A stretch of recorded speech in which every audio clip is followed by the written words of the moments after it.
How much do you know about the stars in the sky? Did you know that it can take thousands of years for their light to reach your planet? If it takes that long for starlight to reach you, how long do you think it takes for your prayers to reach the gods? According to our stories, it can take a very long time. We were told growing up that we weren't the first society to dwell on our planet, that another came before. They were apparently quite advanced, for they harvested the planet's resources to sustain their way of life. This surely worked rather well for them, for a time, but as their technology advanced, so too did their hunger for the planet's resources. As they realized that their machines were going to devour everything that the planet had to offer, they set their sight on the stars so that they may find a new, fresh world to inhabit. But they were too late. Their technology was not adequate, not advanced enough for this endeavor, and they were running out of time. In the end, they had no choice but to accept their fate, the fate of their dying world. And it was a very slow death, one that took generations.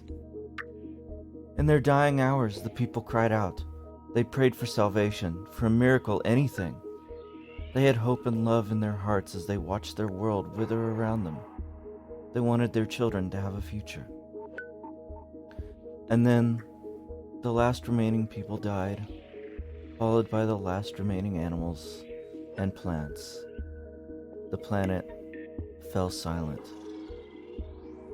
1,000 years passed before their prayers reached the ears of the gods, and still 1,000 more before they reached the silent planet.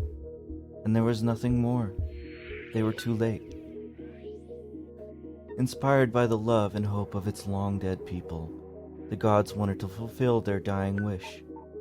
Fashioned from the prayers and the last remnants of love and hope, the gods made life anew on the planet. Ron was the god of the earth and sea.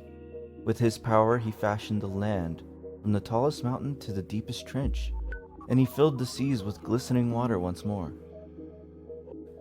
Aurora was the god of the sky and heavens. She filled the world with breathable air and marked the sky with her beauty. Soleo was the god of seasons. With his breath, he created the wind and the weather, giving us 4 seasons so that the cycle of life could begin again. Melo was the god of life. They filled the world with lush vegetation, animals, and people of all kinds. Anumari was the god of magic. It gave the people of the world the gift of magic. And so, the prayers of a dying people were answered, and their world was given life anew.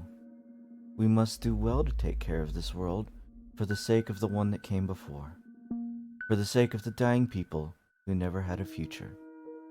It's thanks to them that we have such a beautiful and wondrous world.